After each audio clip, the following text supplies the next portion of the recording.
Thank you for joining us on the live broadcast of Senate Plenary today, Wednesday, the 24th of July, 2019. Well, this is the beginning of the first batch of Senate screening of ministerial nominees. I am Ignatius Akwa. Well, at the moment, the Senate has adopted a motion to usher in the ministerial nominees who are available, who have already processed and submitted their curriculum vitae, and there are 6 in number. Well, the Senate leader moved that motion, one, to suspend the order and rules of the House of the Senate to now invite the ministerial nominees and all other government officials with them. And then the second motion that the Senate leader moved is that the Senate resolve into the Committee of the Whole for this screening.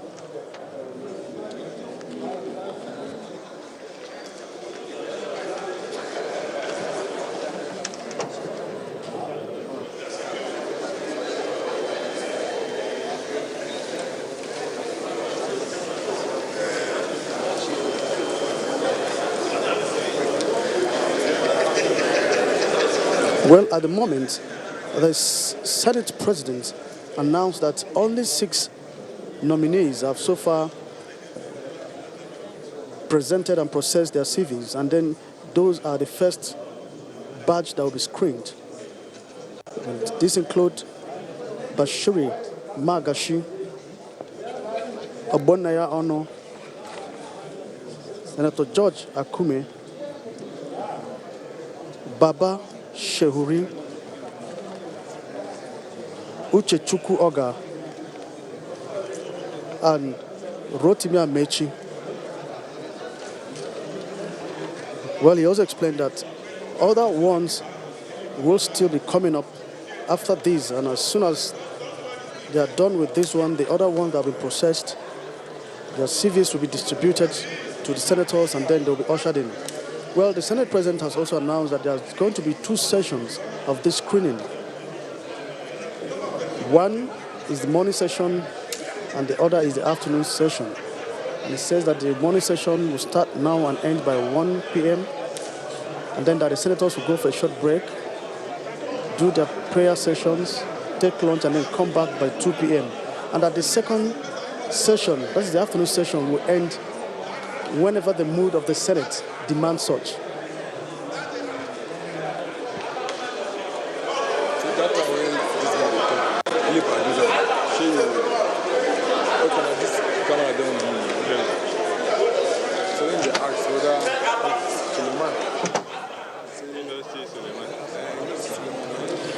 Well, earlier, the senator representing the Federal Capital Territory, Senator Philip Aduda, raised a point of order 43. That is matter of personal explanation. And then he said it's a matter of constitutional rights. And then he cited Section 297 of the Constitution of the Federal Republic of Nigeria, 1999, as amended, where he says that the Constitution says there shall be a Federal Capital Territory and that it shall be treated as if it were a state. But he's now said that his constituents are actually saying that the Federal Capital Territory does not have a nominee in the list. But the Senate President, well, told him that his complaint has been taken note of.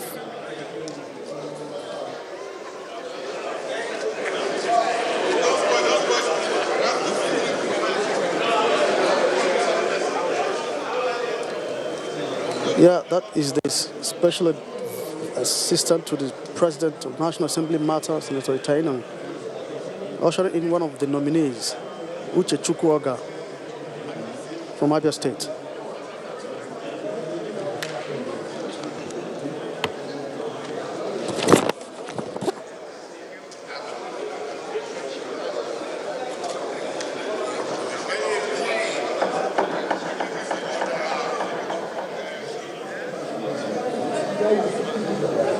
Uchechukwu Ogah was born on the 22nd of December 1969 in Abia State.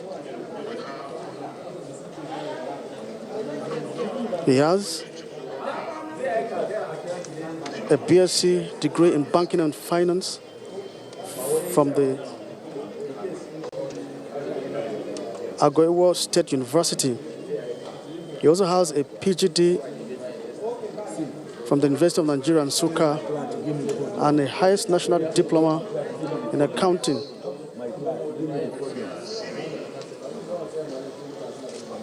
With details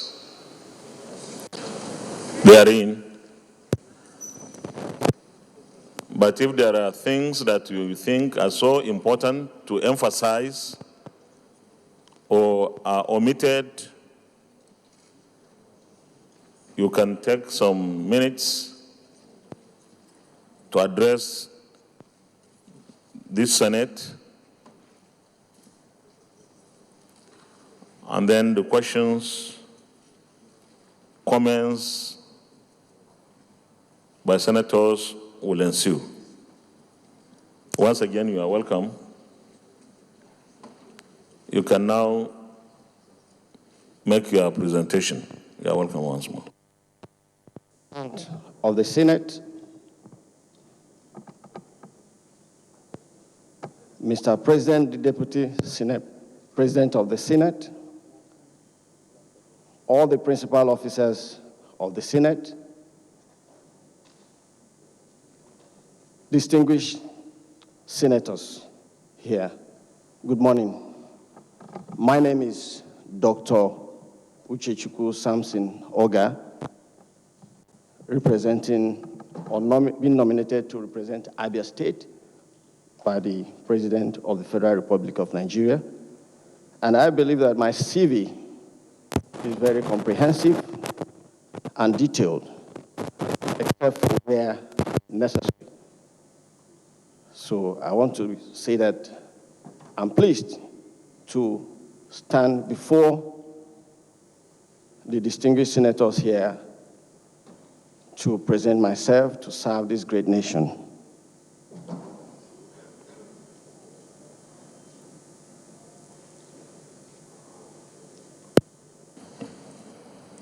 Senator Alero.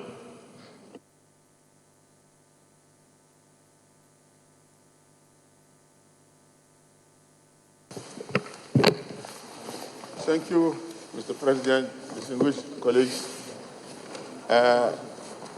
Mr. Nominee, Dr. Uchechukwu Ogah, let me first of all congratulate you for being appointed as a nominee. And let me go straight ahead and ask my question.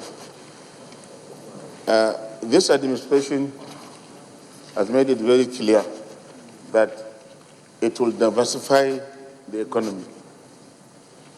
I have seen that you are a seasoned banker. You were able to turn the fortune of a particular branch of Zenith Bank from zero up to about 9 billion naira by the time you left that particular branch. Our economy is a monocultural economy, and the only way we can reduce our dependence on oil is to diversify it by going into agriculture, solid minerals, and manufacturing. What, in your opinion, can the government do to succeed in the diversification of the Nigerian economy? And the second question I have is that there is massive unemployment in the country. It is very common to see university graduates roaming our streets that graduated over 5 years ago, and they're looking for employment, and there is none. If eventually you are confirmed as Minister of the Federal Republic of Nigeria, what would you do to generate employment for our teeming populace? Thank you, Mr. President. That's all I have. Senator George Thompson Sekibo. Mr. Chairman, My distinguished colleagues, I'm Senator George Thompson Sekebo, CON.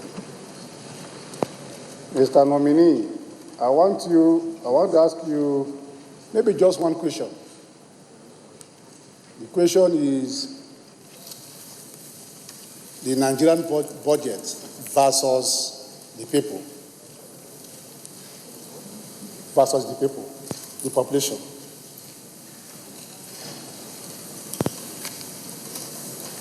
Nigeria has a budget of 8.92 trillion, with a 200 million people about that.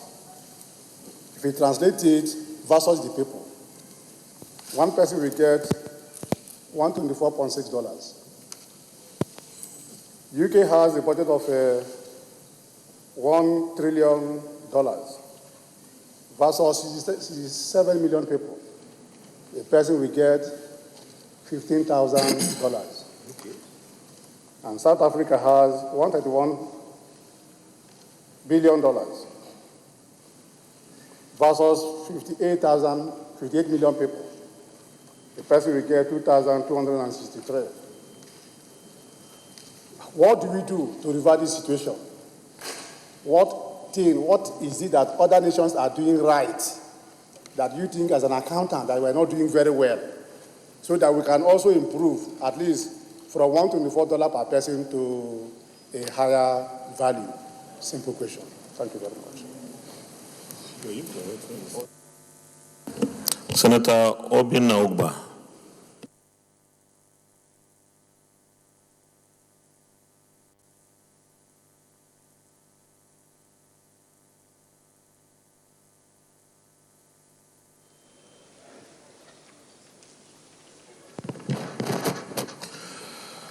My name is Ogah, Ibom Central. Let me start by congratulating the nominee. But my question is, looking at you as a very young man, knowing very well that the youth of this state, of this country, has been in a dilemma, can you tell us what you will do to improve the standard or the position of Nigerian youths? Thank you, Mr. President. Doctor, you can respond to the questions, please. Thank you.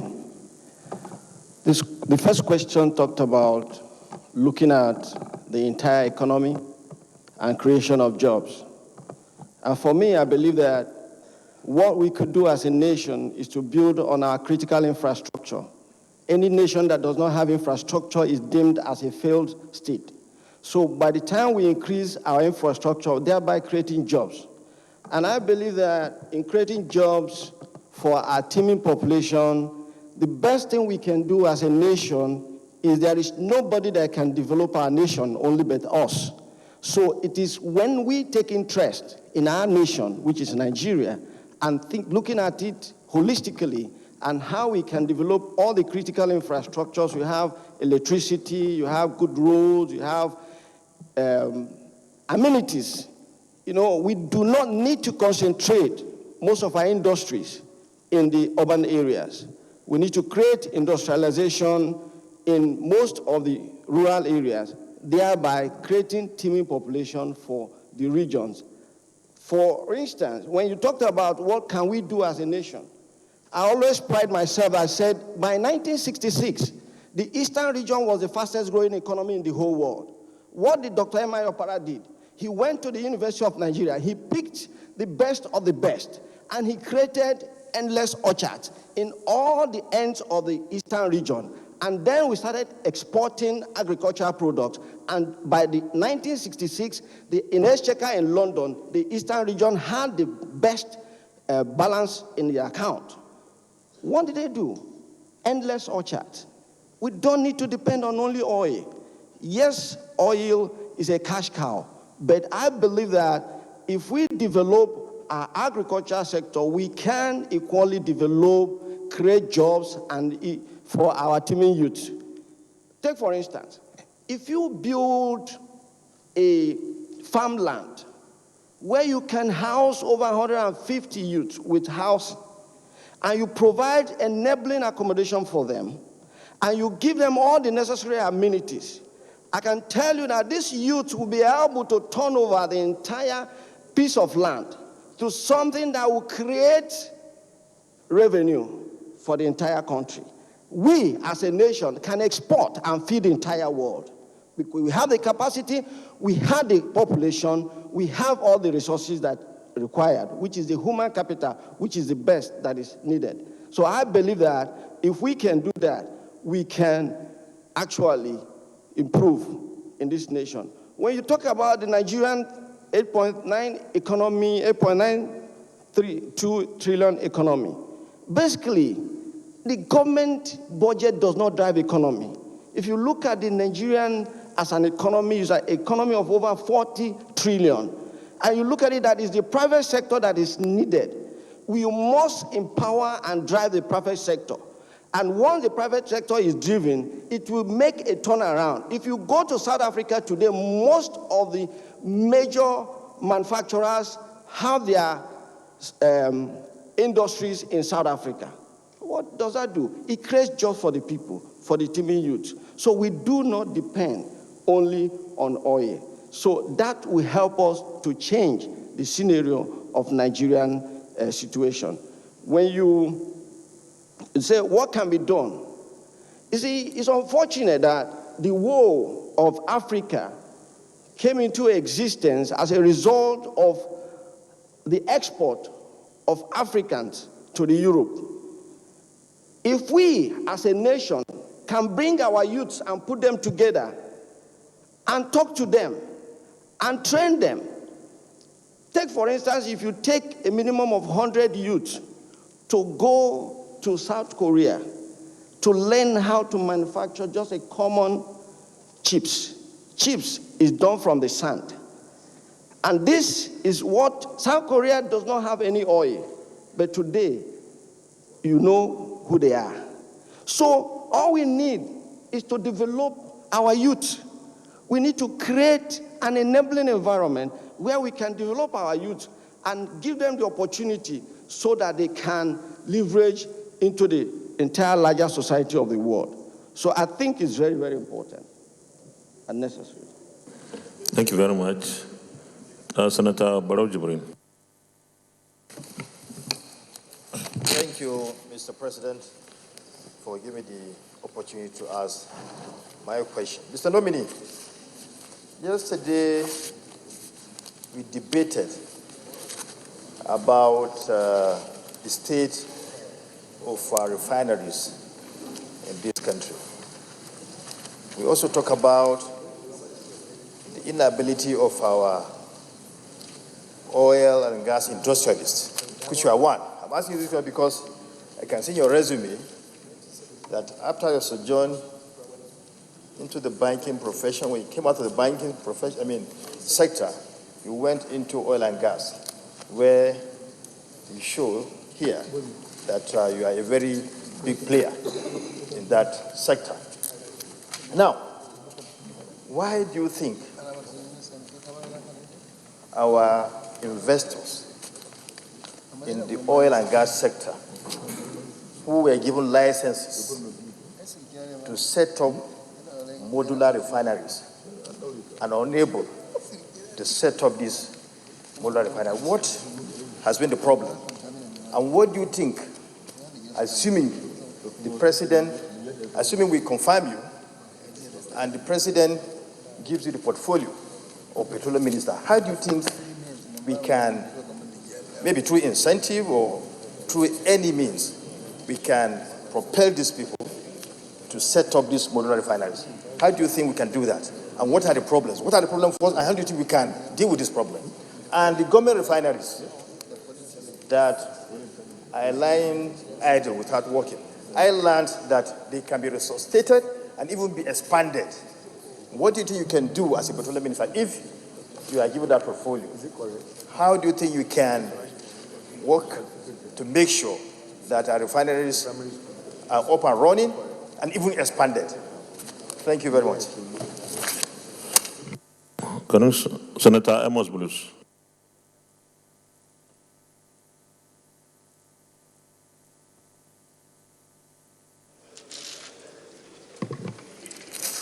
Mr. Chairman, sir, respected distinguished colleagues, my name is Senator B.K. Amos, representing the good people of Gombe South. Let me seize this opportunity to actually congratulate you for having been nominated to appear before this screening committee. I have just a very simple question that I want to ask. From your resume, as was rightly observed by someone, it appears you are a guru in the oil and gas industry, having been the president of Masters Energy Group. So I want to ask, supposing at the end of today, you become successful in the screening and you become minister for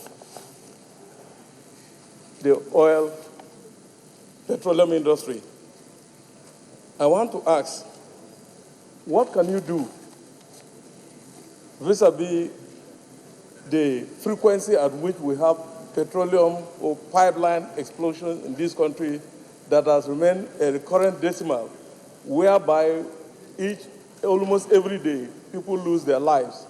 What can you do to actually check this menace of pipeline explosions that becomes a household in Nigeria today? Thank you.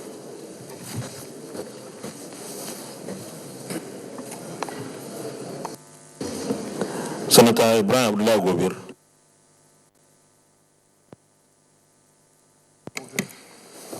Thank you very much, Your Excellency. Nominee, I want to congratulate you for that nomination. But the first question I have is, if you find yourself in the Ministry of Trade and Investment to ensure industrialization of Nigeria. Second question, do you think that Naira is undervalued or overvalued? And whichever answer you give, you should explain. Thank you, Your Excellency. He's not clear with Do you think the Naira is overvalued or undervalued? And whichever answer it is, you should explain. You can answer the questions now.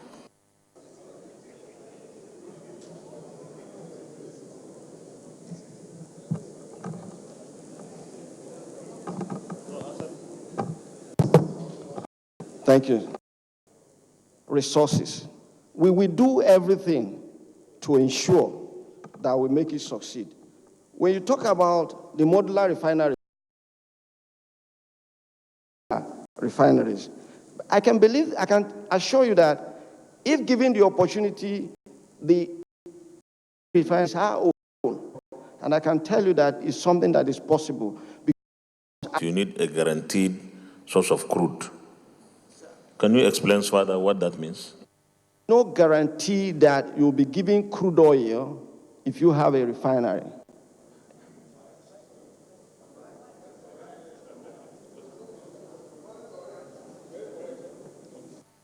Continue with your answer. Thank you, sir.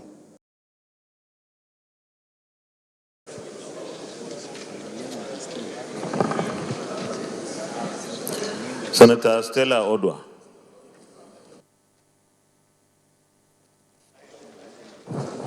Thank you, Mr. President. Dear colleagues, my name is Senator Stella Odwa, and I represent Anambra North.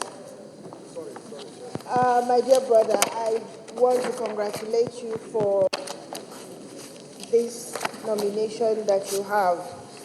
But I have concern, and that is the fact that many people really don't know you. I've known you for a very long time, and I know your antecedents. And I know your antecedents. I know also where you have come from and where you are today. And I want to commend you. I want to say, Mr. President, that Dr. Ogah started an oil company from nothing and today has grown into not just a household name, but a huge corporate that is international. Dr. Ogah is young, but has done very impressive things for his community. We talk about prosperity sharing, we talk about wealth sharing, and you have practicalized that. In your community, you domicile the industries. No, this is comment, and I'm coming to my question.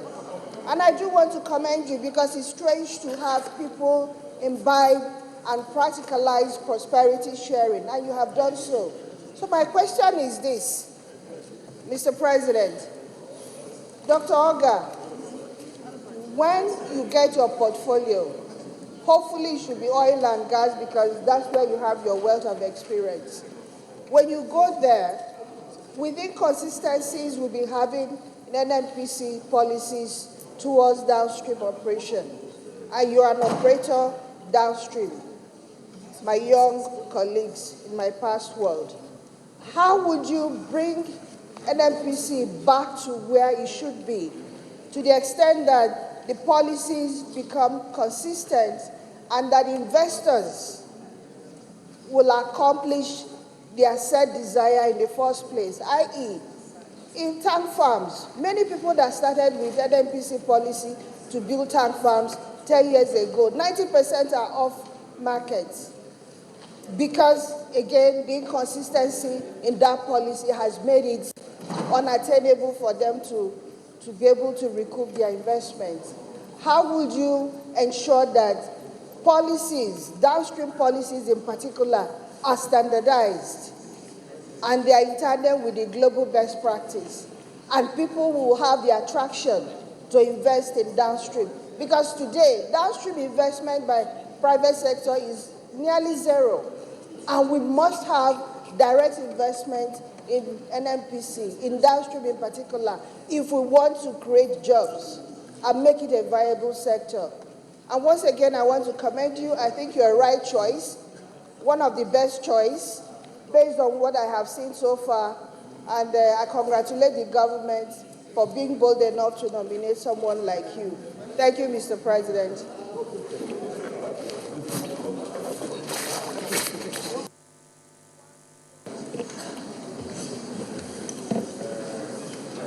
Senator Ezunwa Onyeuchi. Thank you, Mr. President. Distinguished colleagues, my name is Ezunwa Onyeuchi. I represent Imo East Senatorial District. Dr. Ogah, let me join my colleagues in congratulating you. And from your CV that I have here, you've been a major player in the oil and gas sector. When you spoke earlier, you said that the refineries must work. So let me share your thoughts on this. I don't know if you are encouraging government to invest more money in the turnaround maintenance that not a few Nigerians consider drain pipe. So what do you think is the way out? Let me also share your thoughts equally on the issue of pipeline vandalism. You are a major player, and this is what is depleting our resources as a nation. Thank you very much.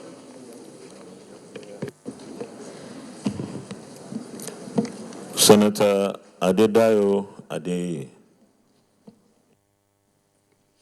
Thank you, Mr. President, for giving me the opportunity to ask my question. I join my colleagues. Well, my name is Senator Adedayo Adeye, representing the good people of Ekiti South, Ekiti State. All the people of Ekiti South are good. I congratulate you on your nomination as a ministerial nominee by the president. But I've just gone through your CV, sir, and I discovered that you were born in 1969. Am I right? But you finished your primary school in 1978. That will be that you finish within maybe 8 or 9 years, your primary school. Is that correct? You finished in 1978 because I can see your certificate here. And I know that as of the time you were in school, the general situation in this country was that you'll be about 6 years old before you begin to go to school. And the average time people normally finish school starts. It could mean that you are a genius, really. I'm trying to establish whether you are a real genius, because I can see that you finished in 1978. But now going to my question, you are also a banker. You worked for many years in a bank and became an assistant general manager of a bank. Now I want to ask you, we know in this country that the banks don't lend to the small businesses, particularly the commercial banks. They find it difficult to lend to small businesses. They rather run even after politicians to give them unsolicited loans. And we know that without the growth in that sector, I mean the small business sector, there is no way this economy can.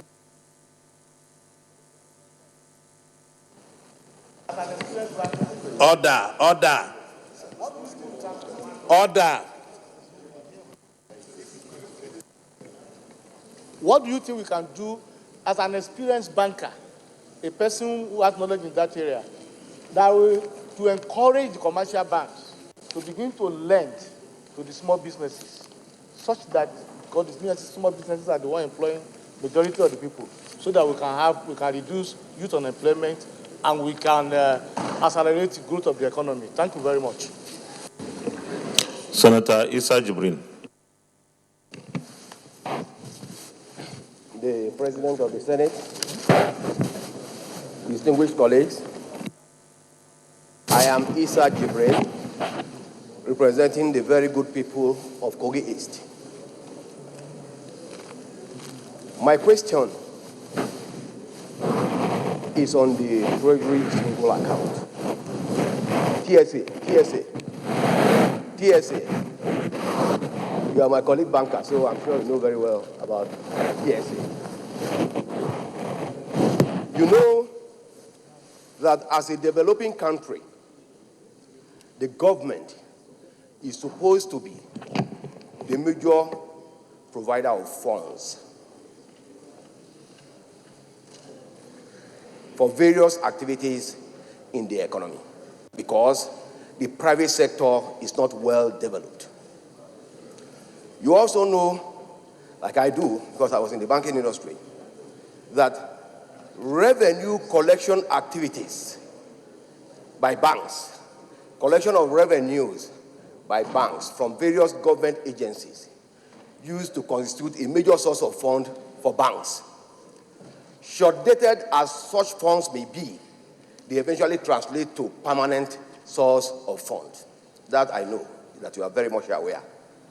Now, with the implementation of the TSA, how are the banks faring? Don't you think there is a need to tinker with the TSA to provide succor to the banks, so that the banks can be properly placed to fund the economic activities in the country? Banks are being struggled, and I think the government needs to protect the banks. And I think revenue collection activities, like I did say earlier, which used to be a major source of fund, short-dated but long-tenured funds for banks, needs to be revisited. Secondly, Mr. President, sir, you are also aware, because we come from the same background, issue of import substitution strategy that was invoked some years ago import substitution strategy that was invoked some years ago was supposed to create opportunities for indigenous entrepreneurs. Many individuals, many entrepreneurs sunk money into many enterprises. But today, many of those enterprises are under receivership. Why? Because the companies have not been sufficiently protected. What do you think we should do about that? Do we need to revisit the import substitution strategy? Because a lot of jobs have been lost. Most of these companies are under receivership. What is your take on that? Thank you. Thank you, Mr. President.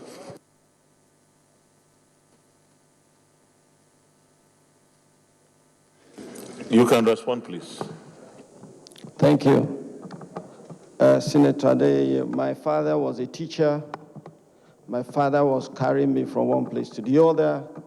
By the time I was jumping classes. And in fact, when I went to secondary school, I was the smallest. And in fact, the principal never agreed that I should attend secondary school because he said I was not due to attend. And then my grandmother had to swear because, in Igbo, we believe in reincarnation. And my grandmother said, no, my mother must go to school. And because of that, the principal, you must accept. How much do you want I must pay so that my grandson must go to school? And that was what happened. I can tell you that, for me, I can't call myself a genius, but I can say that I operated a company, Masters Energy, within 10 years. Let me take it to banking. Within 10 years, my brother as a banker, within 10 years in Zenith Bank, I became an assistant general manager. It's an unprecedented. And I was able to do it because of hard work, tenacity, and commitment. I operated Masters Energy Oil and Gas. Within 10 years, I was made a major marketer in the industry. So for me, I see it as a drive because whatever I find myself to do, I must put in everything that is in me to make sure that it's a success. And that's what I have done. Then when you talk about small lending, yes, we know that, but I believe there are policies that are coming up recently. Those policies are policies that are creating lending for small-scale industries. Order. Silence, please. You talk about microfinance banks. You talk about development banks. These are banks that are being developed. Distinguished colleagues, we have asked him questions. I think we need to listen to him in silence. Go ahead. So there are other various means of lending other than the major bankers lending. But I believe that what you have said is the truth. And I believe that everything is based on legislation. And I believe that once there are laws protecting these industries or small micro industries, that for them to attract lending from the banks will be mandated. And I know there's a CBN policy that requires that a minimum portfolio should be lent to microcredit. The issue is that this lending, how are they being disbursed? Are they properly channeled to the right businesses where they can help to grow such businesses? That has to do with an oversight function that has to do with the Senate. Equally, when you talk about the TSA and funding activities, what you have said is truth. And I can tell you that, yes, I left banking in 2007, but once a banker, you're always a banker. And like you said, all of us knew what happened at the introduction of the TSA, almost collapsed most of the banks. But I believe that the CBN came up with a policy that helps to keep them alive. The reason why I believe the introduction of TSA is in one way good for the economy, because sometimes policies are done and it does not protect those policies.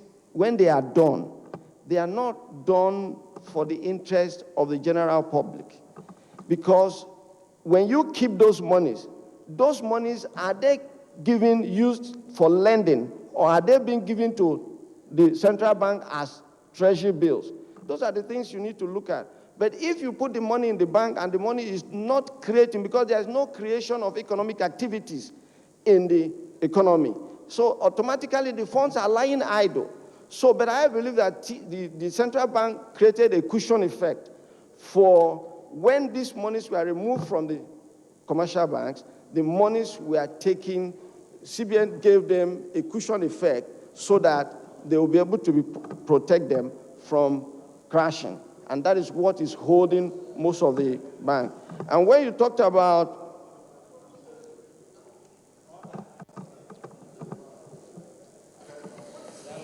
Order, please, order. Order. when Senator Stella talked about the downstream, the truth remains the fact that most investors in the downstream cannot recoup their investment as a result of epileptic policies in the downstream sector. And I believe that what this nation needs is that people who have experience, people who have been tested, people who knows what to do, they can bring in ideas. And based on those ideas, the Senate will come up with laws that will guide our downstream sector so that investment both in downstream and even in upstream can be protected. Not only downstream, every investment in Nigeria should be protected by law. And that is the responsibility of this House, to create laws to protect people's investment. And if given the opportunity, I believe that I'll create opportunity to stabilize the policy that will ensure that investment in the industry is protected for the interest of the Nigerians so that jobs can be created both in downstream, midstream, and the upstream. Thank you.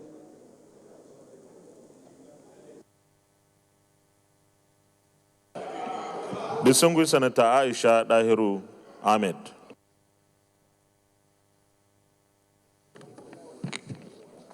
Thank you, Mr. President. Address the chair. You're protected. Thank you, Mr. President. Aisha Dahiru Ahmed. Aisha Binani, Senator representing Adamawa Central. I would like to use this opportunity to commend the nominee in person of Dr. Uchechukwu Ogah. I would like to ask my question based on the summary of his career, because I can see that he said he's president of Masters Energy Group that deals with oil and gas industry. My question is, you suggested that 3 of our refineries should work. And Nigeria being the 12th largest oil producing country in the whole world, Nigeria being the 2nd in Africa with estimated of about 37.2 billion barrels of crude oil deposit, Nigeria being number 7 in the whole world in terms of gas with an estimate of about 187 trillion cubic feet, Nigeria still remaining the only OPEC member country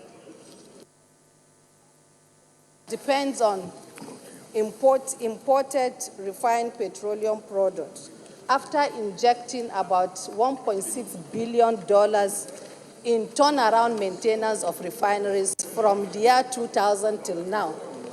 With what you have said, sir, are you still suggesting that more funds should be injected in the turnaround maintenance of those refineries to get them back on track?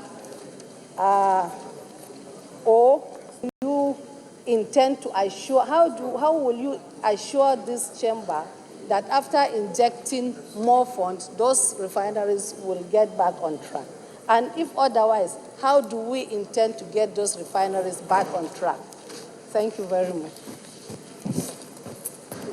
Senator Allen Dume. I've already discussed my observations with you, and I'm sure you will follow it up. It was not a question, so to say, but I made some observations which has already been taken care of. So I yield the floor. Thank you. Let him take about. Please respond to the questions.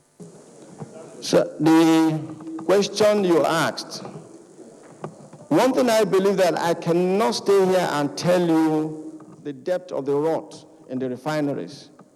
But I believe that, and one man, there always what things get done. And if given the opportunity, I'll go to the root. And if it is something, I think there'll be opportunity to present myself before the Senate to make a presentation on the way forward for our refineries. Because I believe that if the refineries, the best thing we can do, let me be honest with you. The best thing we can do as a nation is to have refineries.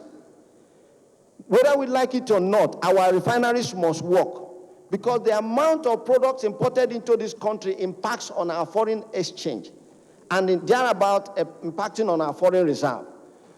And the best thing for us to do is that how do we get these refineries to work?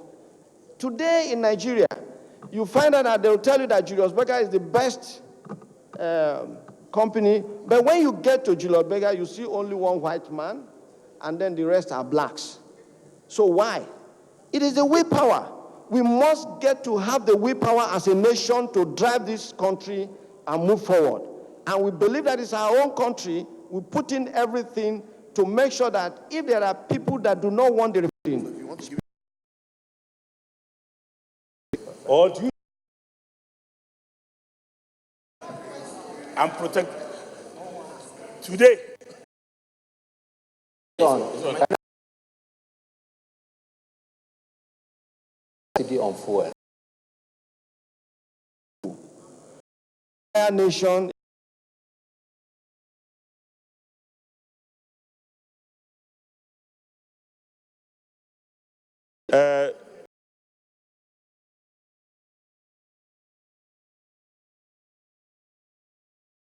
shows itself in the interest of this nation. Is it the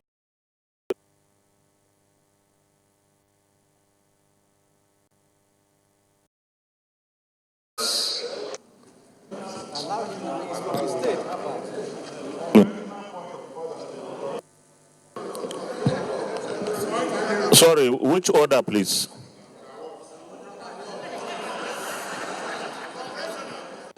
The Senate does not know conventional point of order. Senator Emmanuel Okejeff.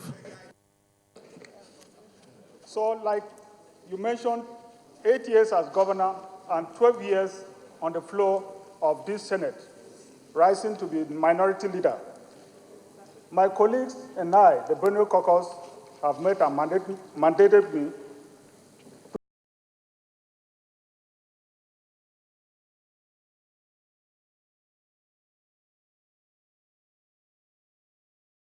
to request in tandem with the tradition. We have all heard what Senator Emmanuel Okejeff said. But I want to ask the leave of Benue caucus to please allow 2 more senators to ask questions, or if they have comments to make, they will do so. And then I will round up. And let me also remind us, it's our tradition here to give this privilege, this concession to senators, people who served in this chamber or in the House of Representatives.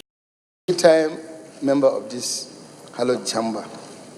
So I would like to join the Benue.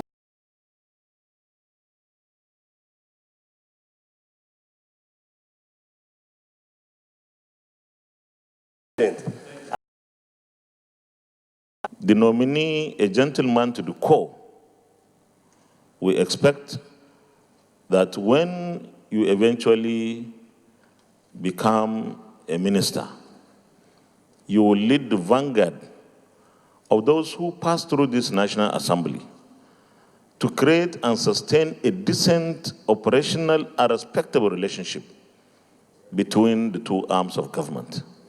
We are in haste, we are in a hurry to deliver, but it takes the 2 arms to deliver.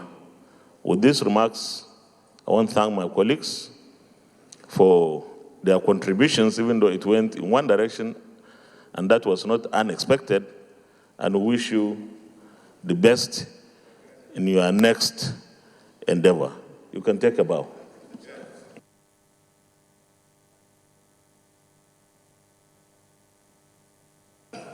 You see, I've even forgot to ask the question.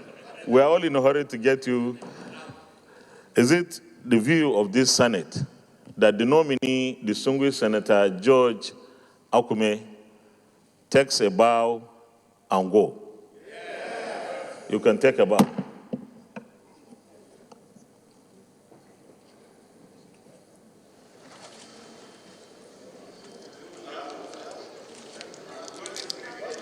Senator George Akume is now the second nominee to be screened.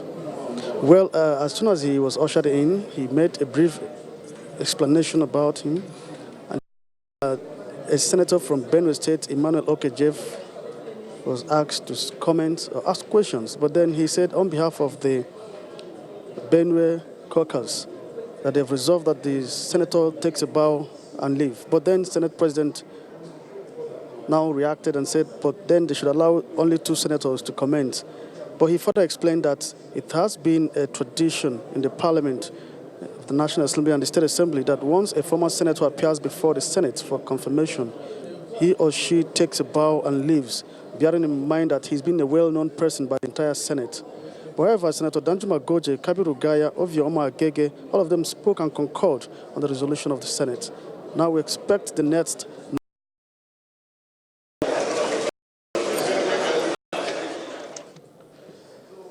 Well, they are still waiting for the next nominee to come in. And then the nominees are not being ushered in based on how they appeared on the list sent by the president. They are being ushered in based on readiness of the documents, because it's part of the rule in for Senator George. Well,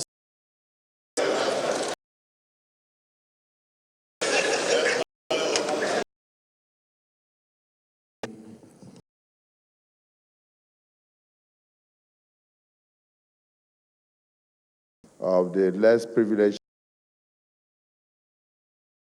11. Otherwise, you would have taken your bow immediately and leave. But is it the view of the Senate that the nominee takes a bow and leave? Mr. Nominee, you can take a bow.